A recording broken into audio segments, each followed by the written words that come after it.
Criterio de la segunda derivada.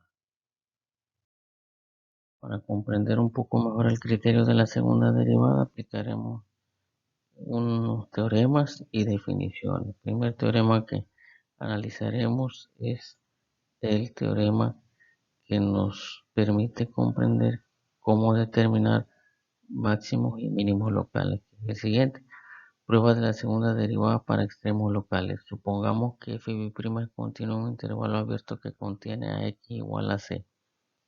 Si f' evaluada en c es igual a 0 y f' de c es menor que 0, entonces decimos que f tiene un máximo local en x igual a c. Si f' de c igual a 0 y f' de c es mayor que 0, f tiene un mínimo local en x igual a c. Si f' de c igual a 0 y f' de c es igual a 0, la prueba falla. La función f puede tener un máximo local o mínimo local o tal vez ninguno de ellos. La siguiente definición nos permite comprender la concavidad hacia arriba y la concavidad hacia abajo y también el punto de inflexión. Gráfica de la función diferenciable y igual a f de x es, inciso A, cóncava hacia arriba en un intervalo abierto y si f' es creciente en y. B, cóncava hacia abajo en un intervalo abierto y si f' es decreciente en y. Prueba de la segunda derivada para concavidad, sea y igual a f de x dos veces diferenciable en un intervalo y.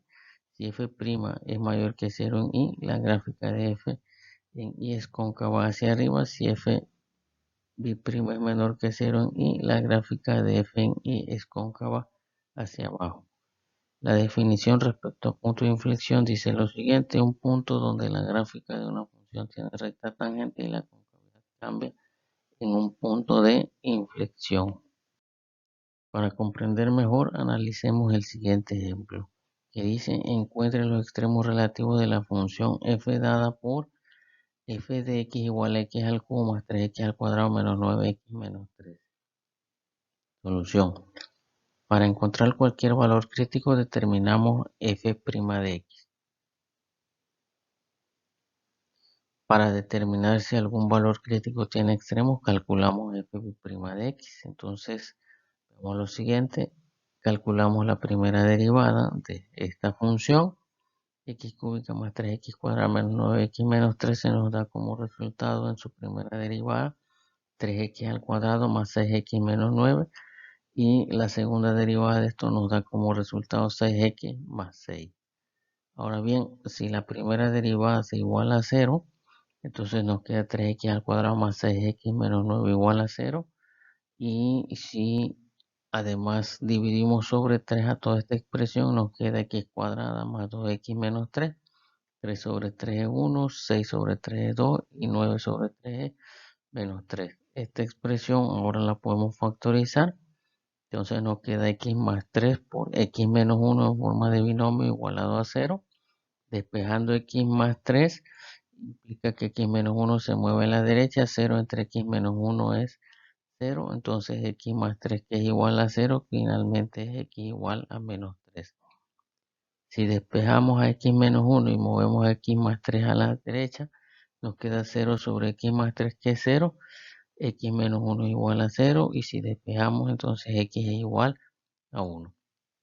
Estos son los posibles valores críticos. Entonces vamos a ver cómo podemos utilizarlos en la siguiente presentación.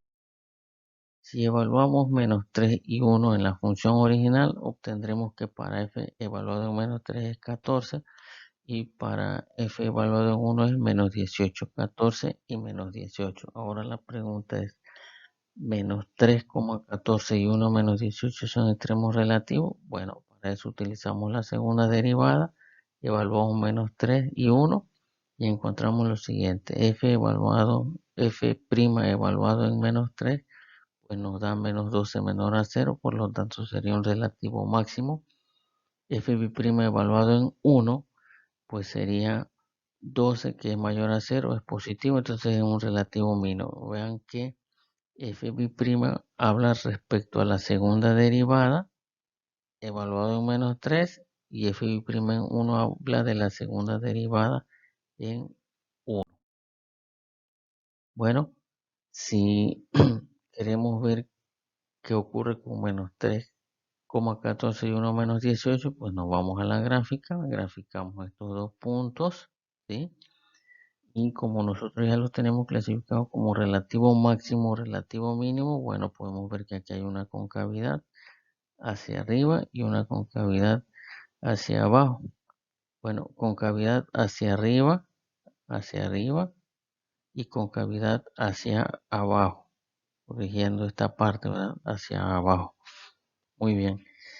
Si nosotros podemos visualizar ya cómo iría la gráfica uniendo estos dos puntos, ¿verdad? Aquí tendríamos la unión, que pasaría más o menos así. Y bueno, todo esto hacia abajo y de aquí hacia arriba, que es justamente lo que vemos en la gráfica de la derecha, completamente una función cúbica. Vemos que tiene la forma de una función cúbica. Podemos ver que en qué parte la función es creciente, decreciente. Inclusive podemos hallar los intervalos para creciente o decreciente. Pero aquí nos limitaremos únicamente a observar la parte de la concavidad y la parte de relativos máximos y mínimos.